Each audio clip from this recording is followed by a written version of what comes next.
multi-part question in a way, but what's the process that from Connor's, I guess is Connor injured? What's the process that leads from Connor to Jack? And then when Jack goes down, what is your thought process with Brendan versus Dexter? Yeah, I think Connor's dinged up, so obviously wasn't dressed, but felt like Connor or Jack was he's our next guy, and did some good things. Obviously got injured, so trying to figure out the final diagnosis for him. So, but we got two young quarterbacks, in Dexter and Brendan. So to me, their guys are very, very similar, and so. Didn't really, have a plan to use a lot of those guys today. Obviously, with Jack going down, that created that. So they're very equal. I think they both have a lot of talent. I think Dexter did some really good things. There's no doubt about it. But both good quarterbacks and guys that we, I think are a big part of our future. So that's kind of where we're at, and we should get Connor back next week. Hey, Coach.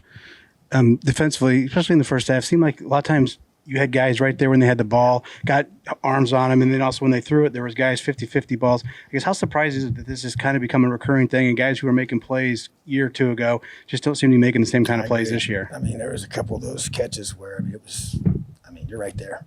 We got to get the ball out, and the guys are fitting where they're supposed to be and got to finish tackles, So that's frustrating to me, and I don't, obviously, this late in the season, we've been working on tackling like crazy, and the guys are being, getting put in spots to make plays. They got to make them, and so just frustrating. To me, it's very, very frustrating to have guys in those spots and not be able to come up with a play that can change the game, because it really does. In those early parts of the game, it's a critical part where you got to make those key third down stops, and you got to be able to get those, whether it's a takeaway or whatever it happens to be. So, yeah, just really, really frustrating.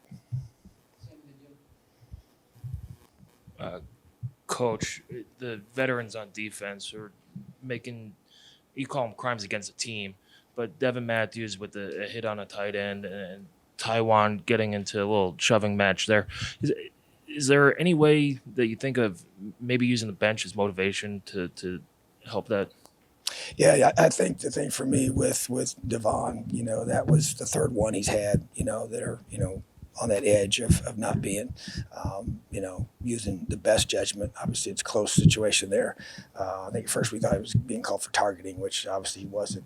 So, but, Taiwan to me, they're going at it. He and number one, you can kind of have your own levels of evaluation of that. Guy standing up for, whatever himself, and they can choose to call what they want to call now. I'm not going to, make an issue of what he did in that situation. To me, that's just, two guys getting at each other, and that's competitive football. But yeah, disappointed with just the judgment, with Devon, because to me he's a leader on our team, and it's just not the way you expect those guys to play. And obviously, you got to use, I know it's split seconds of that. It's not like it was some, whatever. It's just, yeah. And it's hurting us. So that to me is where you got to be able to just address it. So obviously we got, some beat up guys back there, but at the same time, that's frustrating as well. So yeah, definitely for consideration for sure. Tom, obviously the defense took a fall off last year. You came back and you were going to start making the calls, and there's still, it seems to be that lag. It's still not coming up. Look at the numbers today: 91 tackles for Indiana, 56 for Penn State. Obviously, Indiana had a lot more opportunities, but Penn State had 5 times the amount of tackles for loss. Then only 3 out of 91 tackles were tackles for loss. It's that there's no, not getting to the quarterback, not getting in there. What is the reason, you think? Yeah, I think that it's just about us trying to those negative plays, the tackles for loss, the penetration you have to have up front. It starts with our defensive line. Just trying to manufacture those best we can. I know that it's something that we focus on a lot. And something we've always been really good at. It's been trademarked for what we do here. And so trying to create negative plays, whether it's sacks, tackles for loss, and those lead to takeaways too. So I think it all kind of goes together and fits together. So still continue to try to find answers for that. It is something that we spent spent a lot of time working on and take a lot of pride in. And yeah, you're right. It wasn't like what it needed to be a year ago. And obviously this year we haven't done a good job of getting it fixed, So, and that has to be, a big part of who we are, because you get people on the negative, side of their drives and first downs, negative plays, those TFLs you're talking about, affects third downs, and gets us in better situations for that. Rather being 3rd and 5 can be 3rd and 8 or 9, So, and even some of those third downs were very, close, just trying to get balls out, I thought like one of our pressures, our Husky got blocked off the edge and didn't keep the edge, and Lance Bryant's chasing him from the inside out, and it would have been a sack if he stays on the outside. So it's just, that situation there is just executing the call properly and staying outside and leveraging the quarterback. So, we just got to continue to develop our guys and recruit players that can be explosive and violent and create those negative plays, because obviously it's, that's a big part of it.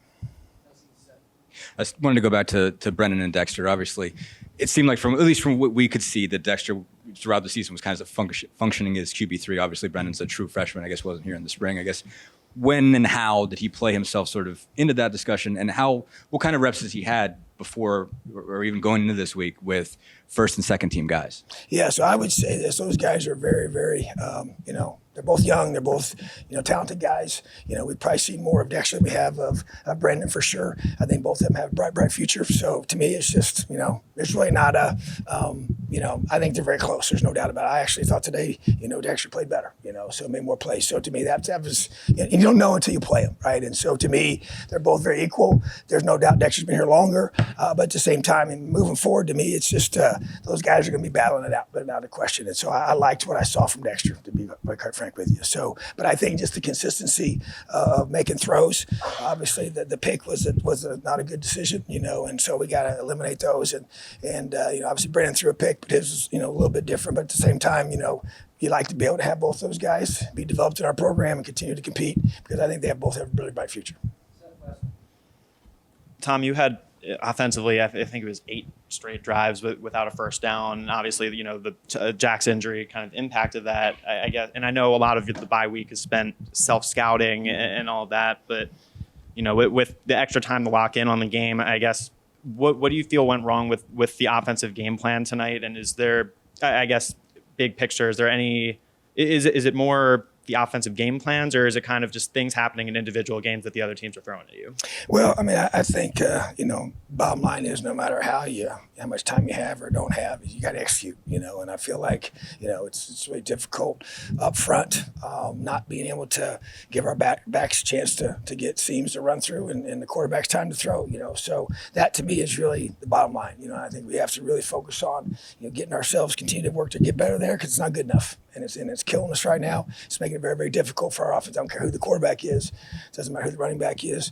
And so to me, that's, and there's no doubt. I mean, we play a team I think's got a lot of good players, and they do a lot of good things defensively. So you knew it was going to be challenging without question, especially if you get behind the sticks and behind your schedule on offense, which happens too many times. And so I felt like it was first downs really kind of hurt us more than anything tonight.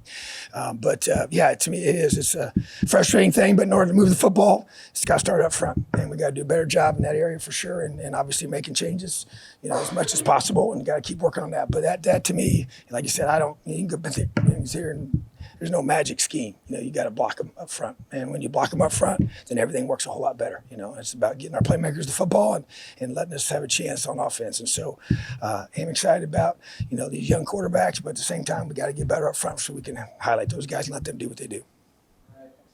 Have a great night, Elio.